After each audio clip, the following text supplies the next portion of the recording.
Hello everyone, welcome back to the channel. My name is Marco and today we are continuing with One Piece episodes 322, 23 and 24. So, those three episodes, filler episodes that I skipped, I watched them on my own actually a few days ago.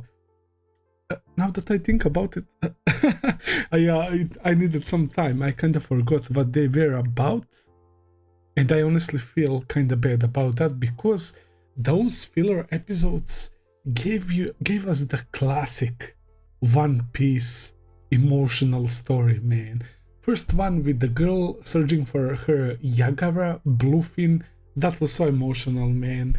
The Yagara that was so old and it became blind and it was getting weaker and weaker by the day, and the girl and her parents had to go on the safe place because of Aqua Laguna, right? And they left Yagara behind, and Yagara tried to help little baby Yagara, and there is this village where Yagaras go when they die, and Luffy was helping the little girl to say her final goodbye to Yagara, and she managed to do it. Bluefin's spirit was waiting for her to say one final goodbye, and that was really touching. So she ended up with a little baby Yagara, new life, and her scarf that she had around Bluefin is now around the baby. It was such a beautiful little story. The other one with Zoro was so unexpected though. That was so funny, man. I wish that I did reaction to that episode, bro. I would never imagine to see Zoro babysit, feeding babies with the milk. And I like how he was carrying three babies, one in his mouth, like three sword style. He was taking care. Actually, Michael and Hoikel, right? They are like part of this family. They are not blood related. It seems like there is a woman, a lady that was taking care of orphans, man.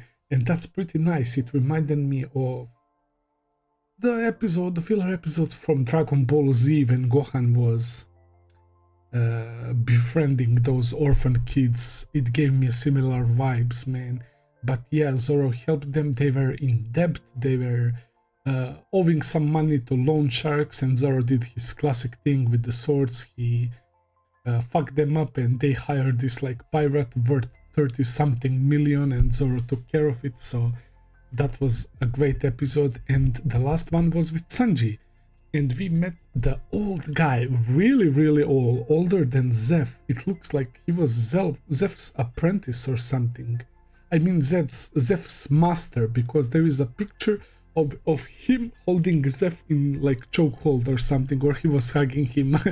I don't remember, but yeah, that was pretty nice how when Sanji tasted his food, he was blown away, literally. And why? Because when Aqua Laguna comes to Water 7, it's like all the seas merge together, and the salt from that water is special, and it gives food a very special flavor. So when the buildings are submerged, the salt remains, the dry salt, on the rooftops. So Sanji went to collect that, and it's supposed to represent like the all blue salt, right? And I find that episode really beautiful as well. He was so distracted that he didn't even notice Robin and Nami at one scene, man. That's how much distracted Sanji was, and I really like that as well. So yeah, these fillers after the arc or close to end or whatever are actually fillers that I really like these side adventures. Contrary to those fillers in NES Lobby that felt out of the place, but I get it. So that anime can catch up with the manga, and that's why the episodes are kinda extended with the recap and with longer opening, but we don't have ending though, so it's all good, it's all good. Let's focus on the real thing that is happening right now. Franky's pants. Franky's pants are in Luffy's hand. Franky needs to join the crew. Seriously, fantastic character, perfect fit for this man. His character journey was insane. Him and Iceberg were building this ship. It looks so fucking dope, and it looks like we have a lion now instead of going Mary, man. I'm going to miss Mary, but yeah, I can tell that this one is going to be special as well. Yeah, it's built from that durable wood, so I can't wait for new adventures, man, on the new ship. Shanks and Whitebeard. Jesus, they are both one of those four emperors, man. Big pirates clashed, man. They literally split the sky. Shanks came to warn Whitebeard about Blackbeard. So, two emperors, and one of them is telling the other that Blackbeard is dangerous and that he gave him a scar. So, Blackbeard sounds like a trouble. Whitebeard was saying that Blackbeard did a sin. Of course, he killed his crewmate, which is horrible, and considering that he views them all as family, right? It's a very, very bad thing. So he can't just let that go. And I believe that he was like, they have like groups. Ace was commander to Blackbeard, right? Division. I think they have divisions. So he was part of Ace's division. So no wonder that Ace is after him. But it was such an interesting episode, man. Seeing Shanks just walking towards Whitebeard and people falling, bro. That flex was insane. That's honestly one of my favorite scenes, man. Shanks is such a great character, man. And Whitebeard is so interesting and intimidating despite him being on IV, literally, bro. He was able to clash with Shanks. I like how Shanks said that he bet his arm on New Era, man. That was such an interesting line as well. And yeah, the stuff about him and Buggy being on Gold Roger's ship and everything, it was just too good, man. I'm very excited for next episodes, guys. So new bounties as well. Almost forgot that. My main chopper he has a bounty of 50 berries, but it's okay, it's okay. Without further ado, let's jump into episode 322. Let's begin.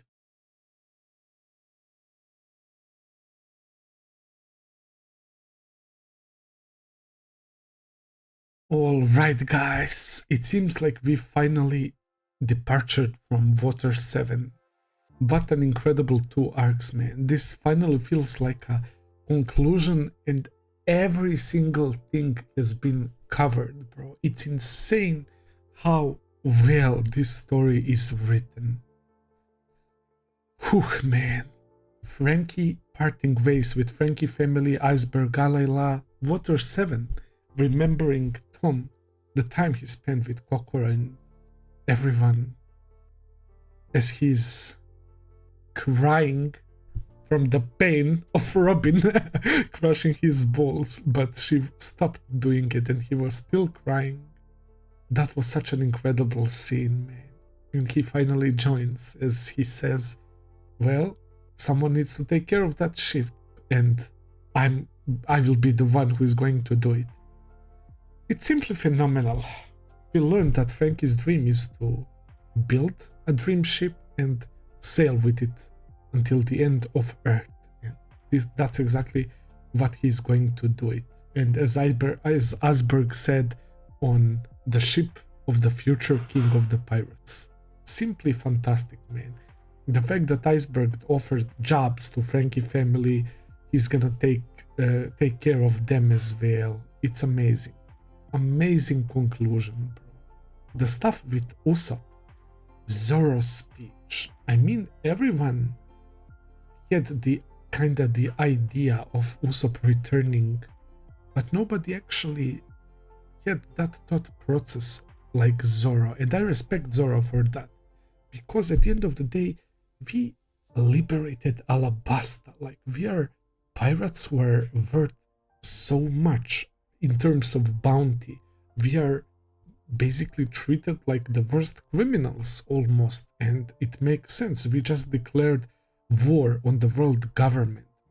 We are in some really dangerous waters, and being a pirate is not child's play or a joke, and people can't just leave and rejoin whenever they feel like, right?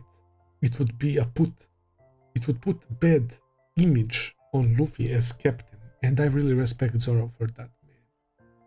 Zoro knows when things like that need to be said, man, and you know what time it is when Sanji agrees with him. And I like how Oda jebaited us with Usopp saying all these things, like he's making it out that they are going to beg him to return and that they're going to ask him stuff, but no, they didn't hear that, right? They didn't hear what he was talking, but once he apologized, Luffy immediately stretched his arm and he started crying. That scene was so well done, man. And everyone was anticipating that. Everyone was on their toes waiting for Usopp's apology, man. And I like how they were just standing there and moving slightly with the ship, waiting for Usopp. But when I saw them leave, I thought like, what the fuck, man? But of course, they were waiting still for Usopp. Incredible. Garp is so strong. What the hell? To take cannonballs and just throw them like that, like hundreds of times, is insane. And they had a giant one with the chain. Franky's new technology is already doing incredible job, man. Like with this, there isn't a situation we can't escape, bro, unless they have like fleet of 100 ships or something, bro. I don't really know. But even then, maybe we can probably jump all over them. We are flying literally. That's crazy. The fact that bounties and the news spread across all the places we visited, Baratie, laughing at Sanji's poster, that was amazing. Luffy's village and the mayor and the girl from the bar. He mentioned name Dadan. I don't know who is that, but yeah, he also said that those three generations, Luffy, Garp and Dragon, are kinda wild. Usopp's village with Kaya wanting to become a doctor to treat Usopp's wounds once he comes back. Dalton being the king, of course, and Dr. Kureha being so proud. And when she said that just seeing him on the picture is worth all the berries in the world, man, that's so touching. Nojiko and Gen filing complaints about Nami's bounty poster. Meanwhile, he has a giant picture framed on his wall, man. He's like a father to them, man. A great guy. Zoro's dojo and his master saying that he should pursue it and continue towards the path of his own sword, right? And that he probably has reasons why he did what he did with Enies Lobby, because of course people don't really know what exactly happened.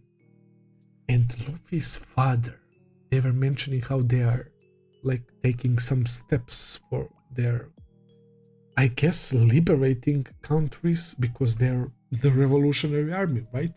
And he's the most wanted criminal, so he's against the world government. And I like how much he likes Luffy, and he's saying that they will meet, and he was smiling, and he was saying like, make the people realize how bad the world we are living in is, something along those lines.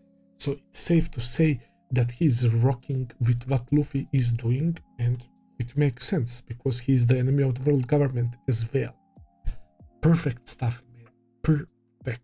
Oh yeah, the name of the ship is Thousand Sunnies, or Thousand Sunny, right?